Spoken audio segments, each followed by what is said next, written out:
বিটিআৰৰ ইলেকশ্যন আগষ্ট মাহত ডিক্লেয়াৰ হ'ব আৰু পূজাৰ আগতে বিটিআৰৰ ইলেকশ্যন হ'ব আৰু পূজাৰ পিছত আমি নিজক প্ৰস্তুত কৰিব লাগিব যাতে অহা বছৰ এপ্ৰিলত যেতিয়া বিধানসভাৰ ইলেকশ্যন হ'ব তেতিয়াও যাতে আমি অসমত চৰকাৰ গঠন কৰিব পাৰোঁ।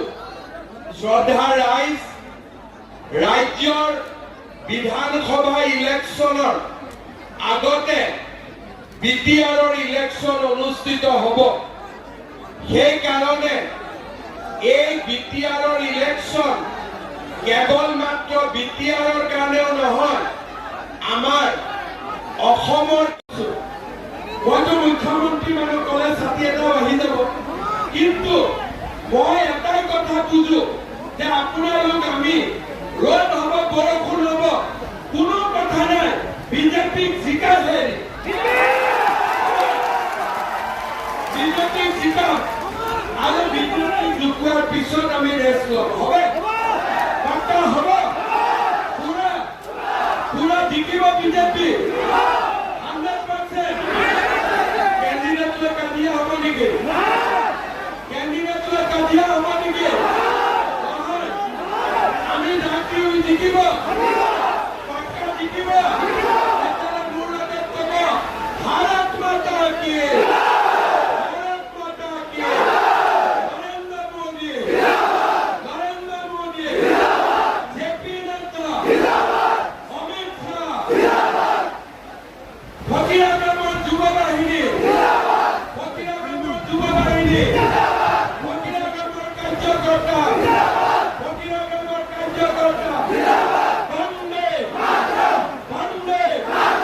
মোৰ জন্ম আজি যেতিয়াৰ পৰা বিটিআৰ হৈছে তাৰ আগৰ পৰাই মই বিটিআৰত আছো। বিটিআৰতে মোৰ জন্ম, বিটিআৰতে মই মৰিব লাগিব। তেতিয়াহ'লে বিটিআৰৰ ভিতৰত মই মাটিৰ অধিকাৰ পাব লাগিব নে নালাগিব? লাগিব নে নালাগিব? যদি মোক মাটিৰ অধিকাৰ নাপাওঁ মই কি পাকিস্তান যাম? মই কি বাংলাদেশ যাম? মোৰতো ঘৰ ইয়াতে, ইয়াতে জন্মিছো, মই ইয়াতে মৰিব লাগিব। আৰু সেইকাৰণে আমি কৈছো বিটিআৰৰ চাকৰিৰ অধিকাৰ সকলোৱে পাব লাগিব আৰু বিটিআৰত মাটিৰ অধিকাৰো সকলোৱে পাব লাগিব। যাৰ বিটিআৰত জন্ম হৈছে, যোন বিটিআৰত মৰিব। শ্ৰদ্ধা ৰাইজ, মই আজি অসমত থাকো, অসমীয়া মানুহ। মোৰ দেউতাৰ মাটি মই ল'ব নোৱাৰো, মোৰ মাটি ৰেজিষ্টাৰ নহয়, মই কেনেকৈ অসমত থাকিম? তাৰমানে মই অসমত দ্বিতীয় শ্ৰেণীৰ নাগৰিক হৈ গলো। আজি এই কোকৰাঝাৰ জিলাত মোৰ জন্ম, বিটিআৰ হোৱাৰ আগৰ পৰাই মই কোকৰাঝাৰত আছো। তেতিয়াহ'লে অসমত যদি বসুন্ধৰা সকলোৱে মাটি পাব পাৰে, আমি ইয়াতে কিয় মাটি পাব নোৱাৰো? নিশ্চয় পাব পাৰো, যদিহে আমাৰ নিজৰ চৰকাৰ এখন প্ৰতিষ্ঠা হয়। ইতিমধ্যে কেবিনেটত কোচ ৰাজবংশী আৰু আমাৰ গোৰ্খা নেপালী কেছ উইথড্ৰ কৰাৰ আমি সিদ্ধান্ত লৈছো আৰু বেংগলী হিন্দুৰ ক্ষেত্ৰত CA আইন আছে, গতিকে সকলো শান্তিত থাকিব, নিৰাপত্তাত থাকিব। কাৰণে নহয়, ৰাইজৰ কাৰণে, খেতিয়কৰ কাৰণে। আজি ইমান দিনটো ইয়াত খৰাং বতৰ আছিলে, ধান হোৱা নাছিলে, মানুহে খেতি ৰুব পৰা নাছিলে। এতিয়া বৰষুণ আহিছে, পুষ্পবৃষ্টি হৈ আছে। চাওক, ৰিপুণ বৰাই ৰাষ্ট্ৰপতি শাসন বিচাৰিলেতো মোদীৰে শাসন হ'ব।